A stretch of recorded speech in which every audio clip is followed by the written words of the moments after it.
भाई उनको लग रहा होगा सरकार देख रही है, मगर सीजीआई ने बोला है। सीजीआई ने बोला है अगर नहीं देख रही है तो उनको ऑर्डर कर देना चाहिए था, भाई 1 हफ्ते में स्थिति को काबू में करो, नहीं तो हम देखेंगे, ऐसा करना चाहिए। सुप्रीम कोर्ट को हमेशा इस तरह के फैसले या इस तरह के ऑर्डर करने चाहिए जहां से उसकी सुपरमेसी साबित हो। कानून का राज्य है, और कानून का राज नहीं, कानून की व्यवस्था को राज भी नहीं। ये राज तो खतरनाक चीज है, किसी का राज नहीं है डेमोक्रेसी में। संविधान आने के बाद राजवाज नहीं होता, ना राजा होता ना प्रजा होती, लोग होते हैं और एक व्यवस्था होती है। तो सुप्रीम कोर्ट को सुप्रीम व्यवस्था बनाने के लिए हमेशा ऐसा ऑर्डर करना चाहिए कि भाई ये छोटी बात नहीं है, आपने हवाई अड्डों को रेलवे स्टेशन से भी बदतर कर दिया है, और एक वो क्या नाम है, हवाई एजेंसी इंडिगो जो सैकड़ों हजारों अपनी फ्लाइट रद्द करती है। क्या मजाक है ये देश के साथ? क्यों आपने ड्रामा किया? क्यों आपने ये एयरलाइंस बेची? पता नहीं कि एयरलाइंस सरकारी सिस्टम इतना मजबूत होना चाहिए ताकि कोई प्राइवेट ठेकेदार देश का शोषण ना कर सके, और तुमने सारा का सारा इनको बेच बाच के और सब कुछ प्राइवेट कर दिया। ये नॉनसेंस समझ में आ रही कि नहीं? ये असल बात इनकी सोच क्या है? सोच ये है 2-4 धन्ना सेठों को सेठ बनाओ, सब कुछ उनको बेचो ताकि उनसे 2 नंबर काला धन लेने में, इलेक्शन में वोट खरीदने में, शराब बंटवाने में आसानी रहे, अपराध उनसे करवाओ और नेता खुद बन जाओ। ये है। पूरा देश सक्षम आर्थिक न्याय तब होगा जब एक भी आदमी, इस देश का हर नागरिक जो भाषण देते हैं, प्राइम मिनिस्टर, मैं कह रहा हूं उनको, मैंने तो एक शायद ट्वीट भी किया था एक बार प्राइम मिनिस्टर को कि ये भाषा बंद करो। उसमें कहा मुफ्त राशन, ये बेइज्जती है समाज की, 80, 85, 90 करोड़ लोगों की बेइज्जती है। क्या होता मुफ्त? ये उन्हीं के पसीने का है अनाज जो देश के गोदामों में है। तो मुफ्त क्या होता है? ज्यादा से ज्यादा ये कह सकते हैं निःशुल्क, यानी आपसे एक्स्ट्रा शुल्क नहीं लिया जाएगा। देश का अनाज देश के लोगों के लिए है, तो मुफ्त कहाँ से हो गया? ये नॉनसेंस भाषा प्रधानमंत्री को यूज नहीं करनी चाहिए। ये उनको पता ही नहीं डेमोक्रेसी क्या होती है और ह्यूमन डिग्निटी क्या होती है। ये ह्यूमन डिग्निटी के खिलाफ है। अब तक एक नाम रख दिया था एक बार लालू यादव ने भी बेवकूफ़ी से, गरीब रथ। बहुत सारे लोग उसमें टिकट लेके भी ये नहीं बताते थे गरीब रथ की है, कि गरीब नाम आ गया। तो ये नॉनसेंस नहीं करनी चाहिए। इस देश के किसी भी आदमी के साथ गरीब, लाचार और राशन फ्री इस तरह के शब्द यूज नहीं करने चाहिए। हर एक की डिग्निटी बराबर है, हर एक उतना ही आदरणीय, उतना ही समझदार है जितना इस देश का प्राइम मिनिस्टर है या सड़क पे खड़ा हुआ भिखारी है। किसी की भी इज्जत में कोई फर्क नहीं है। दूसरा, प्राइवेट कंपनियों को, सारी कंपनियां, इस देश का, हमारा संविधान है समाजवाद का, हमारा देश का संविधान है स्कैटर्ड इकोनॉमी जिसमें सबकी भागीदारी हो। देश में बेरोजगारी नहीं है, बेरोजगारी क्रिएट की गई है। बेरोजगारी कैसे क्रिएट होती है? जब आप काम करने के सारे तौर तरीके साधन पे कुछ लोगों का कब्जा करवा देते हो, फिर वो अपनी मर्जी से एम्प्लॉय रखता है, एम्प्लॉय, और उसमें एम्प्लॉय जो उसके मन माफिक सैलरी लेगा, बोलेगा तो हटा देंगे। जो कम सैलरी में काम करेगा उसका शोषण करते रहेंगे, जो अपने हकों के लिए बात करेगा उसको हटा देंगे। तो बेरोजगारी देश में है नहीं, पैदा की हुई है, सिस्टम द्वारा पैदा की हुई है, इनकी बेवकूफियों से पैदा हुई है। वरना हर देश का नागरिक देश में पैदावार में, प्रोडक्शन में भागीदारी करना चाहता है। सब देश के लोग सक्षम हैं, और सब लोग एक दिन, ये पूरे देश के वासी, अब तक 75 साल में निःशुल्क राशन पे भी लात मार देनी चाहिए थी देश के नागरिकों को, मगर इन्होंने लाचार कर दिया देश को। और 80-90 करोड़ लोग निःशुल्क राशन लेने पे मजबूर है, लाचार नहीं है, कमजोर नहीं है, वो अक्षम नहीं है, सब सक्षम है। उनके हकों हक मारी कर रखी कि देश के लोगों को ऐसा माहौल पैदा कर दो, जो पैसे वाले हो तो वैसे डरे सरकार से, क्योंकि उनको तो पैसे में योगदान देते हैं। जो दूसरे लोग हैं कुछ सक्षम है, वो कोई नौकरी कर रहा है, कोई व्यापार कर रहा है, उन पे छापे के डर हैं। ज्यादातर समाज को तुम बना दो निःशुल्क राशन वाला, वो सब डरते रहें कि भाई बोले तो निःशुल्क राशन का कार्ड खत्म हो जाएगा। तो सारे लोगों को ना बोलने का एक डर पैदा करना, ये देश में इससे बड़ा आतंकवाद नहीं हो सकता। देश का बोलने का राइट 161वें नंबर पे है, यानी 180 देशों में से 161वें नंबर पे हम बोलने में इतने डरे हुए हैं। किसने डराया हमारे को? सरकार ने। और सरकार का मुखिया कौन होता है? प्रधानमंत्री। तो इसका मतलब प्रधानमंत्री देश को डराने में लगा हुआ है, क्योंकि कांग्रेस के वक्त से भी ज्यादा नीचे पायदान पे चला गया बोलने की आजादी। अगर बोलने की आजादी आपको आपके घर में बोलने न दें, आपके बच्चे, आपकी पत्नी, क्या हाल होगा इंसान का? तो बोलने की आजादी तो जीने का आधार है, राइट टू लाइफ का सबसे पहला पायदान है बोलना, और बोलने की आज़ादी देश में कम हुई।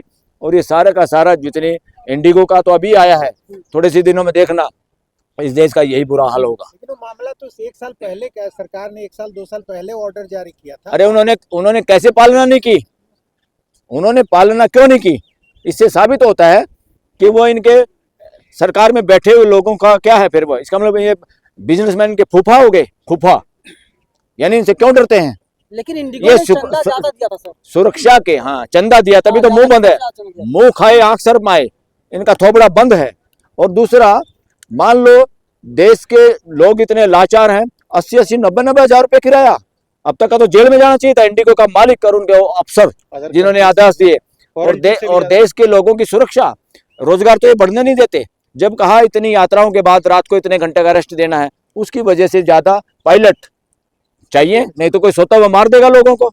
तो इसलिए एम्प्लॉयमेंट को तो खुद नहीं चाहते, थोड़े आदमियों का शोषण करके ज्यादा से ज्यादा पैसा अपने घर ले जाना चाहते हैं, और उसमें से लूट के पैसे में से हजारों करोड़, सैकड़ों करोड़ बीजेपी के फंड में दे देते हैं। ये तो 1 नंबर का है।